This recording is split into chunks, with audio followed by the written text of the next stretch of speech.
My name is Leo Mitchell. I'm 41. I came to understand that kinship isn't a guarantee of allegiance when my own brother betrayed my trust for a pittance, chasing a spotlight he hadn't earned. The courtroom carried the scent of aged wood and fractured trust. I'd stood in countless courtrooms before, but this one felt different, intensely personal. At the defendant's table sat my brother Ethan, his legal counsel, and a mountain of evidence sufficient to convict him of embezzlement. What made my gut twist wasn't the legal proceeding itself, but the all-too-familiar faces dotting the gallery. My mother occupied the front row, her eyes puffy and red from weeping. My father gripped his hat as if it were a life raft. Cousin Matt, Uncle Peter, Aunt Carol, they had all turned out for Ethan's trial, and every single one of them held me responsible for his predicament. "He is tearing our family apart," I overheard my mother whisper to the person next to her. Leo was always envious of Ethan, always the resentful one. I kept my face a mask of neutrality, a skill honed over 2 decades as a federal prosecutor. Inwardly, however, old wounds reopened with fresh pain. Growing up, Ethan was the golden child, more handsome, more popular, the one who was never at fault. He was crowned prom king while my Friday nights were dedicated to studying. He frequented parties while I juggled 3 jobs to finance my way through law school. He had a storybook wedding with his college girlfriend while I was enduring 18-hour days as a junior prosecutor, constructing cases that had real-world consequences. "At least Ethan chose a conventional life," Dad would often remark. "Leo's always pursuing something he can't quite grasp." When Ethan secured a position as the financial manager for our city's largest charity, he was lauded by everyone for his community service. In the meantime, I was prosecuting human traffickers and drug syndicates, but that, for some reason, never seemed to qualify as giving back. Ethan was the one who received invitations to family dinners. Ethan was the one they called for guidance. Ethan was the recipient of all the pride and accolades. I, on the other hand, received polite inquiries about whether I was still doing that lawyer thing. The tipping point arrived 6 months ago, during my mother's birthday dinner. I had just concluded a case that dismantled a significant corruption ring, involving 3 senators, a dozen contractors, and more than $50 million in misappropriated taxpayer funds. The Attorney General had personally phoned to offer his congratulations. It should have been the most triumphant moment of my professional life, but Ethan showed up late to dinner, teary-eyed, professing to be overwhelmed by his work. Instantly, the entire evening shifted to consoling him. When I attempted to share my own news, he interrupted me. "Not everything is about you, Leo," he retorted. "Some of us are dealing with actual problems." Actual problems? I couldn't conceal the sharpness in my tone. You just what? Threw more people in prison? Wrecked more families? He rose to his feet, capturing the room's focus as he always did. "Do you have any idea what I do? I help ensure children receive presents for Christmas. I see to it that the elderly can pay their heating bills. I genuinely improve people's lives instead of just destroying them." A hush fell over the table. My mother reached out to pat Ethan's hand. "Sweetheart, your work is so important." My father nodded in agreement. "Leo, you ought to be more supportive of your brother." I stared at them, my own parents, taking his side without any clue as to what he was truly talking about. Without knowing that I had just helped reclaim money stolen from veterans and hospitals, without a thought for the fact that my ruining families meant stopping individuals who preyed upon their own community. "You're right," I said softly. "Some of us do have to deal with actual problems." I left the dinner early and had no contact with any of them for months. It was then that the FBI presented me with a case that sent a chill down my spine.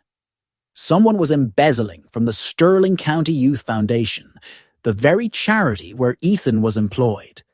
the same charity that had allegedly caused him so much distress that night. My hands trembled when I saw his name on the financial documents, when I saw the figures over 200,000 rerouted from children's medical funds into his personal bank account. I had to step outside for air. The evidence was undeniable. For 3 years, Ethan had been living a lifestyle well beyond his salary, paying for designer shopping sprees and weekends at resorts with funds designated for cancer treatments. He had become careless toward the end, perhaps believing his reputation would shield him.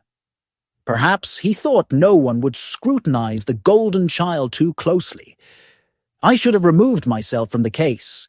Any sensible person would have handed it off to another prosecutor. But the image of those sick children and the sting of my family's dismissive remarks fueled a desire to see justice served by someone who genuinely cared. Now, sitting in this courtroom and hearing my mother label me as jealous and resentful, I questioned whether I had made the correct decision. Ethan's attorney was portraying him as a victim, stressed, overworked, and making errors under duress. The jury appeared to be sympathetic. My own relatives looked as if they were ready to cast me out. "The prosecution calls its first witness," I declared, my voice resonating through the courtroom. Detective Marcus Vance took the stand. He was a good man, meticulous, and he systematically presented the paper trail. Bank statements, forged signatures, altered receipts. Every piece of evidence was incriminating, yet I could see the jury's focus begin to drift. This was dry material, just numbers on paper. They needed to grasp the real-world implications of those figures. "Detective Vance, could you please inform the jury about the Vargas family?" Ethan's lawyer objected, but the judge permitted the question. Vance gave a solemn nod. "Sophia Vargas, 7 years old, with acute lymphoblastic leukemia. Her family applied to the Youth Fund for assistance with treatment expenses. They were approved for $12,000. He paused. The check was issued, but the money was diverted. Sophia's treatment was postponed by 6 weeks, while her parents desperately tried to secure the funds from other sources. I saw Ethan flinch. Good. He needed to feel the gravity of his actions. "And the Miller boy?" "Jake Miller, age 9. Required a hearing aid, not covered by insurance. The fund was supposed to grant $1,500. Instead, the family received a notice stating the fund was temporarily out of money." Vance's voice was calm and professional. "Jake went without the hearing aid for 4 months.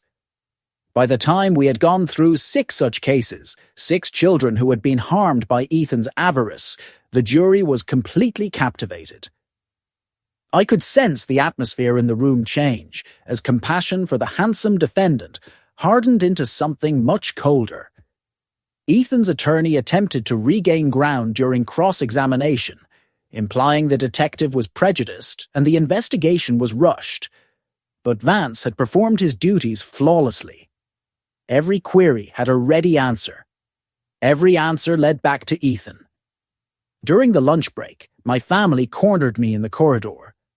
"How could you do this to him?" my mother demanded. "He's your brother."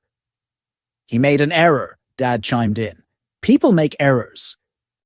You don't need to ruin his life over it." Uncle Peter moved closer, his face red with anger. "You always held a grudge against Ethan.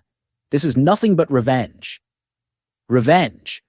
I maintained a level tone. "Peter, he stole from cancer patients."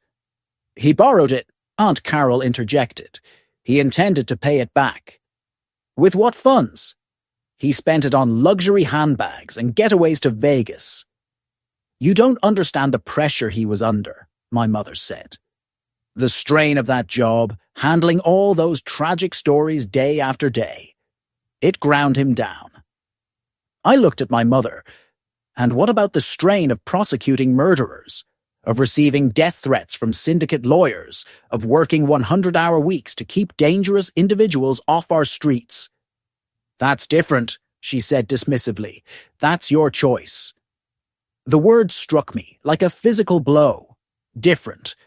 My work protecting their community, fighting for justice, giving up my personal life for the common good was merely my choice. But Ethan's crimes were excusable. Ethan's victims were insignificant because Ethan was family. "You're right," I said at last. "It is what I chose." The afternoon session started with Ethan on the stand. He was good. I had to admit that. Tears flowed at the appropriate times, expressions of remorse were perfectly executed, and his carefully phrased apologies somehow made him appear more of a victim than the children he had robbed. "I never intended for anyone to be harmed," he said, dabbing his eyes. "I was just so overwhelmed, so stressed. I believed I could return the money before anyone realized it was gone." "How did you intend to replace 200,000? I inquired during my cross-examination. I was figuring it out. Perhaps a loan, or from whom? Your credit cards were at their limit. You had no savings, no assets, apart from what you had acquired with the stolen funds. I would have figured something out." "The way you figured something out for Sofia Vargas when her parents called in tears, pleading for the money they had been promised." Ethan's lawyer objected, but the point had been made. Ethan had turned pale, his composed facade beginning to crumble. "I wasn't aware of that particular case." "You signed the approval letter. You processed the payment. You diverted the funds." I approached the witness stand. "You reviewed a 7-year-old girl's medical chart and concluded that your vacation was more critical than her chemotherapy." "That's not— I would never—" "Then please explain the receipt from the Grand Palisades Hotel, dated the very day Sophia's parents were informed that the fund was empty." Ethan completely broke down at that point, sobbing into his hands. His meticulously built image was destroyed. The jury looked on with disgust. Even some of my relatives seemed disturbed. The deliberation lasted less than 3 hours. Guilty on all counts. As the judge delivered the verdict, I watched Ethan's expression collapse. I felt no sense of victory, no elation, only a profound, weary exhaustion and the certainty that justice had been rendered, even at the expense of my family. During the sentencing 2 weeks later, the courtroom was once again full. Ethan's supporters had decreased. Apparently, stealing from ill children was a line too far, even for his most loyal followers. My family, however, was still present, still directing glares at me as if I were the antagonist in this drama. The judge requested victim impact statements. One by one, parents came to the stand to describe their children's suffering, the delays in medical care, and the despair they experienced when the promised assistance vanished. Sofia Vargas's mother was the last to speak, her English halting but her words powerful. "My daughter, she asked me why the man who was supposed to help us took her medicine money. I did not know what to tell her. How do I explain that someone would hurt a child for what? For nice things?" Ethan was now weeping uncontrollably. The judge's expression was severe as he prepared to deliver the sentence. "Before I continue," he stated, "I want to address something unusual about this case. The prosecutor assigned to this matter could have easily recused himself given the personal conflict. Instead, he chose to ensure justice was done, irrespective of the personal toll. That level of integrity is uncommon in any field, but it is especially commendable in this situation." He then addressed Ethan. "The defendant is sentenced to 7 years in federal prison, to be followed by 3 years of supervised release. Full restitution is mandated in the amount of $243,000, which includes interest and damages." As the bailiff escorted Ethan from the courtroom, he glanced back at me with a look that was a mixture of hatred and appeal. Our eyes met for a brief moment, and I saw the brother I grew up with, the boy who used to build blanket forts with me and share secrets. Then he was gone, and I was left to confront the accusing gazes of my family. My mother approached me as I gathered my files. "I hope you're satisfied," she said in a low voice. "You achieved what you wanted." "What I wanted was for sick children to receive their medical care on time," I retorted. "What I wanted was for the people who put their faith in your son to be able to have faith again." "He's family, Leo. Family is meant to stand by each other." I looked at her, this woman who had raised me, who had instilled in me a sense of right and wrong, and who was now telling me to disregard both for the sake of a blood tie. "You're right," I said.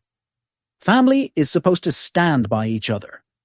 Family is supposed to champion each other's aspirations. Family is supposed to be proud when one of their own devotes his life to safeguarding others." I snapped my briefcase shut. "I suppose we just have different ideas of what family means." My father then stepped forward. "Leo, you don't get it." "I get it completely." I stood up, looking him in the eye.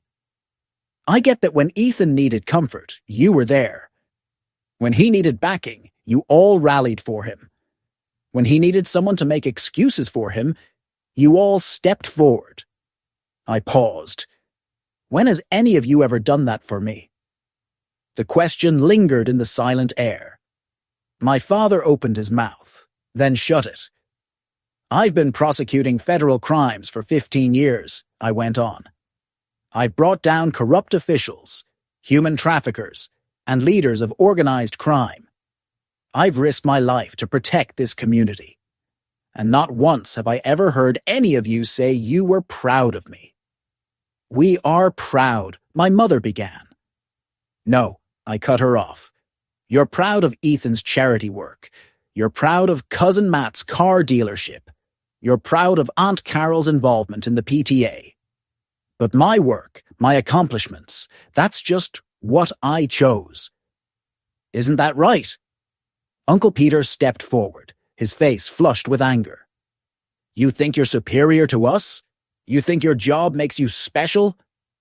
Before I could respond, a new voice broke the tension. As a matter of fact, it does. Everyone turned to see a tall man in a well-tailored suit walking toward our circle. I knew him instantly. Attorney General Robert Vance, one of the most influential law enforcement figures in the nation. My family looked baffled, but I felt my heart quicken. What was he doing here? "Pardon the intrusion," Vance said with a smooth voice. "I was hoping to speak with Prosecutor Mitchell before he departed." My family just stared. My mother's jaw had dropped slightly. "Sir," I managed to say. Vance smiled. "I wanted to extend my personal congratulations on this conviction. The integrity you demonstrated in prosecuting this case, despite the personal sacrifice, is a testament to the highest principles of our profession." He paused as if just then noticing my family. "I apologize. Am I interrupting a private family moment?" "These are my relatives," I said cautiously. "How wonderful. They must be exceptionally proud." Vance's tone was cordial yet professional. "Prosecutor Mitchell is under consideration for a promotion to Deputy Chief of the Public Integrity Section. It's one of the most respected posts in federal law enforcement." The silence was absolute. I could see the dawning comprehension on my family's faces, the realization that the son and brother they had so casually dismissed was being acknowledged at the very top echelons of government. "The president himself has been kept informed of your work," Vance added. "Your prosecution of the Dalton corruption scandal alone saved the taxpayers over $100 million. And now, this holding a family member accountable for crimes against children. It requires extraordinary character." Dad cleared his throat. "Sir, we had no idea." Vance appeared genuinely perplexed. "No idea about what? That he was so—" My mother searched for the right word. "Accomplished," Vance offered. "Oh, absolutely. He's one of our most distinguished prosecutors. The Bureau has identified him as a rising star. Between us, He lowered his voice conspiratorially. "There's discussion of him making a run for Attorney General one day."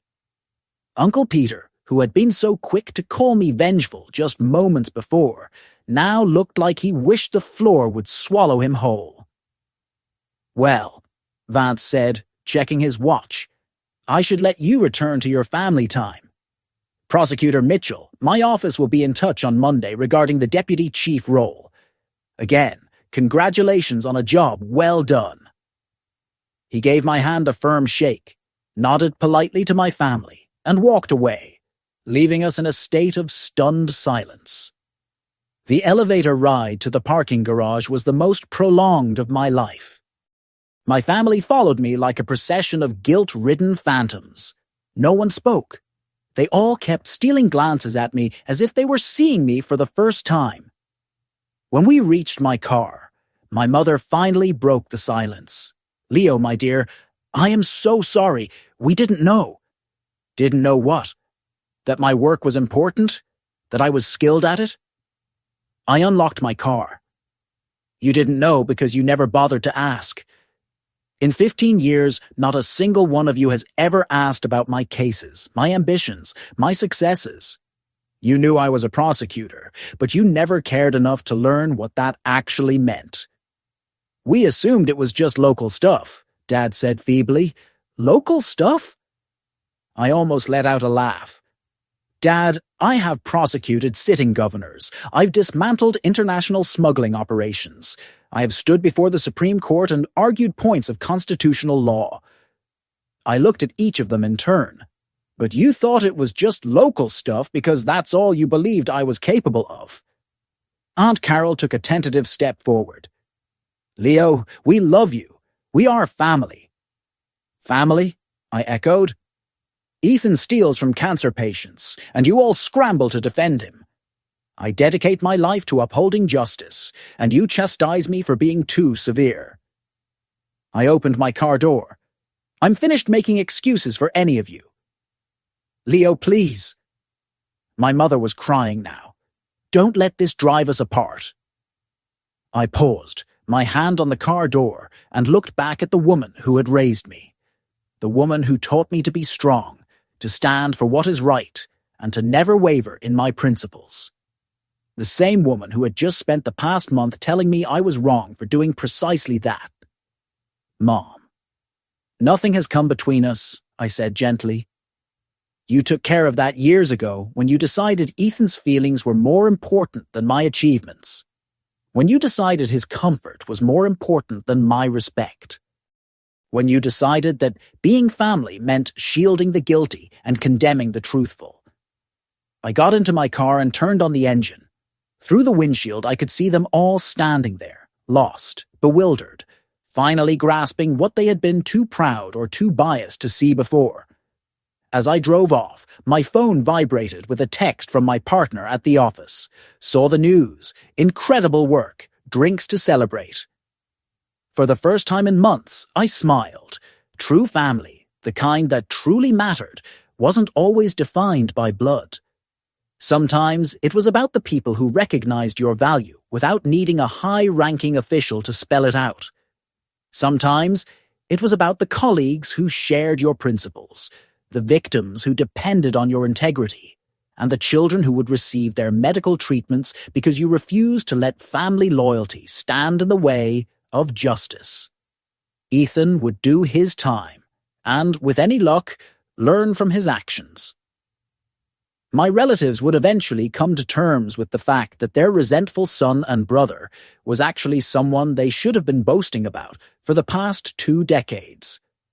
And as for me, I had work to do, important work, protecting people who couldn't protect themselves. That was sufficient. That was everything.